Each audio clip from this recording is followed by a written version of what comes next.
See how amazing this word is? You can use it to mean anything. It's the best ever. Really, use it today. This video is made possible by Skillshare. The first 1,000 people to start learning a new skill in English using my link in the description will get a free trial of Skillshare Premium. You can skip to this time in the video to learn more. So, have you heard this word before? Pop. Yeah, it means like when a balloon bursts. But there are so many meanings if you just add a preposition to it. So many different ways that you can use this in your conversations. And today, you're going to learn all of it. Because lucky for you, this one's really easy.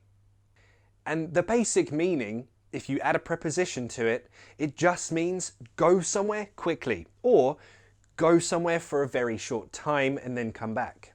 For example, I'm popping out. Huh? Where? Just out. Where? To see Maria? No. Look, I only popped into Maria's yesterday because I was popping around Tom's and he lives next door. So, what? You went into her house? Whoa, okay, all right, Becky. All right, put the pillow down, all right? It's very dangerous. Whoa, stop it! Becky, that's very dangerous. You can put the word pop with pretty much any preposition, and yeah, it just means go somewhere quickly or go somewhere, stay a short time, come back. Starting with the most common and the most general one, pop to. Now, you need to specify the destination. Again, just means go somewhere quickly. And it's really friendly too. Use it like this. For example, you call your friend, what should we do tonight? Your friend says this. Pop to mine. We'll get pizza and watch Attack on Titan. All right, two things. One, when we say come to my house, we usually just say mine. Pop to mine. Let's get pizza and watch Attack on Titan. The second thing is I started watching Attack on Titan lately. It's amazing. Where has it been all my life? It's the best thing ever. And again, with pop to, you need to specify the destination. You can't just say, oh, I'm going to pop to. No, there's missing information there, so you need to say, I'm going to pop to my friend's house. Or, now you know which pronoun to use, you could say, instead of, I'm going to his house, I'm going to pop to his. I'm going to pop to hers. Pop to ours. If we change to out, pop out. This one is very general. You're just saying, I'm leaving here. I'm leaving here for a short time. You don't have to say where you're going.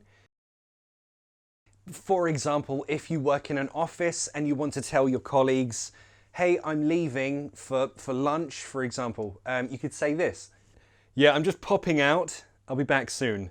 You don't have to say exactly where you're going, but you can. So, as an option, you could say, hey, I'm just popping out to the shop. Do you need anything? Do you need anything? Sandwich? A pen? Mayonnaise? The great thing about these verbs, you can use them in any situation. It sounds friendly and not impolite or informal. It just sounds good. So you can use it with a friend, colleague, your boss, your wife, your husband's parents. No one cares. It's fine. It just sounds good and friendly. All right, quick test before we continue. Are you going to pop out anywhere today? If so, where are you going to pop to? Let me know in the comments or take notes. Practice, practice, practice, and you'll never forget. Pop round. It has a more friendly and a familiar feel to it. So we often use this when we say, I'm going to pop round my friend's house. I'm going to pop round to see my friend. Pop round. I've got pineapple pizza. Very, very similar to pop to, but it's more specific in that we usually use it to mean my house, your house, his house. But it's really useful because you can just simply say pop round. You don't need anything else. Pop round just means come to my house. Shall I pop round? Shall I come to your house? See how amazing this word is? You can use it to mean anything. It's the best ever. Really, use it today. But again, it's very, very British and Australian. So if you're learning English with an American accent, just be careful. It will sound very, very cute. And we might want to just kiss your face when you say it. So just if you missed that, if you didn't take notes, I'll go really slowly so you can take notes. In response to this, yeah, she might say, shall I come to your house? So, shall I pop round? Yeah, pop round. Now, very similar to this is pop over. This, we almost use this in exactly the same way as pop round, but the feeling with this one is change location. So, in this context, it means the same. Shall I pop round? Or, shall I pop over? Yeah, pop over. I've got pizza. Brilliant. In general, it just means the same thing. Go somewhere. But these, pop round and pop over, have that more friendly feel. So these are not necessarily go somewhere quickly, not necessarily go there for a short time. It's way more specifically go to someone's house. You know what? You can practice this. Send a text to one of your friends who is studying English. Just say, pop round or pop over. Just see what they reply. Let me know in the comments. See if they understand. If they don't understand, send them to this video. I'll teach them too. The next one is pop in or pop into. This is being very specific about which building that you're going into quickly. Tesco in England is a supermarket that sells food and your everyday stuff. So a really common thing that you might hear is this. I need some bits for dinner. I'm going to pop into Tesco quick. Bits is another really useful word that we use all the time to mean lots of different things. So if you want to learn more about bits, click here to watch that video. But yeah, you're going to hear, I'm going to pop into this shop quickly. I'm going to pop into Tesco. It just means go inside very quickly. This one, you don't need the exact place if it's obvious. So you could just say, oh, there's a Tesco. All right, I'm going to pop in. I'll be 2 minutes. See what I mean? This lesson's so easy. You already learn how to say basically the same thing in like 10 different ways. Dude, I'm sorry. Now with pop off. This one is really useful. In general, it just means leave. So similar to out, but this doesn't sound like you're coming back. Let me explain.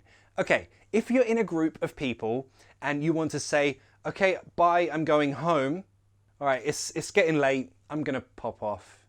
In that case, you're not coming back, but it's a friendly way to say, okay, I'm leaving. The next two kind of go together because they kind of mean the same thing, even though they're opposites. Pop up or pop down.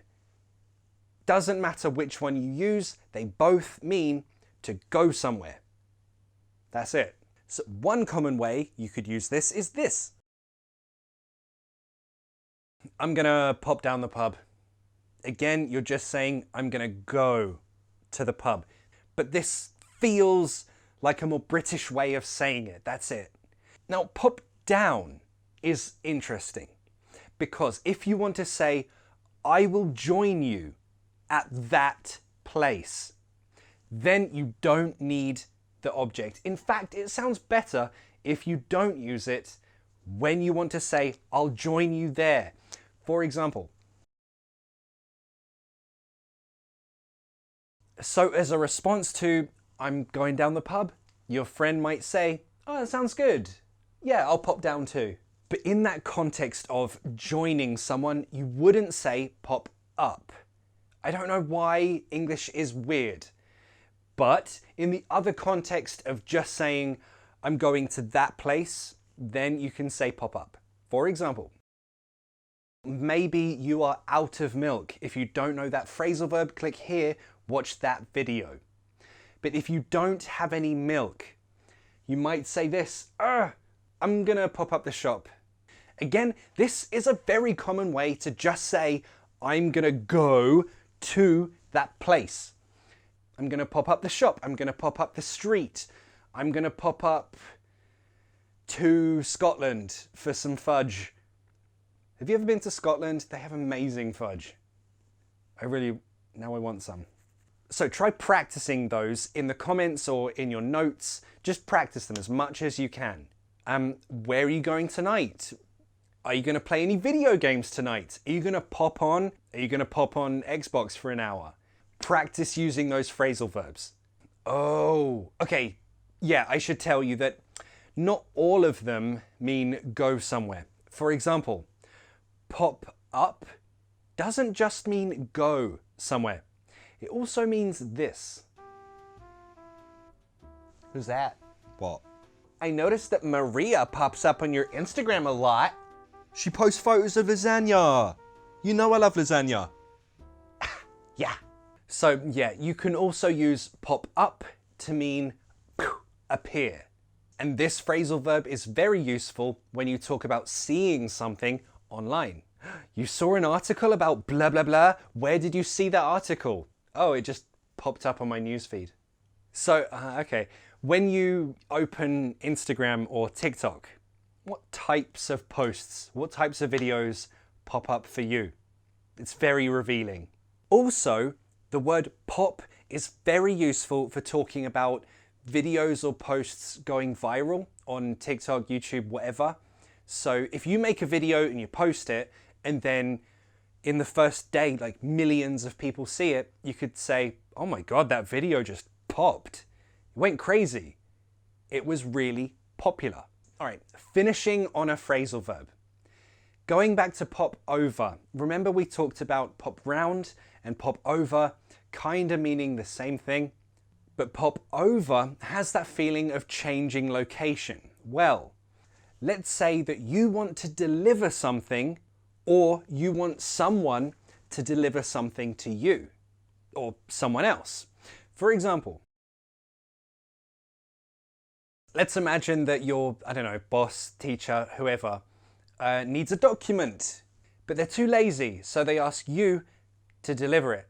Hey, can you deliver it to me here? Let's clean this sentence up a bit. Let's use pop over. I need that document. Can you pop it over to me?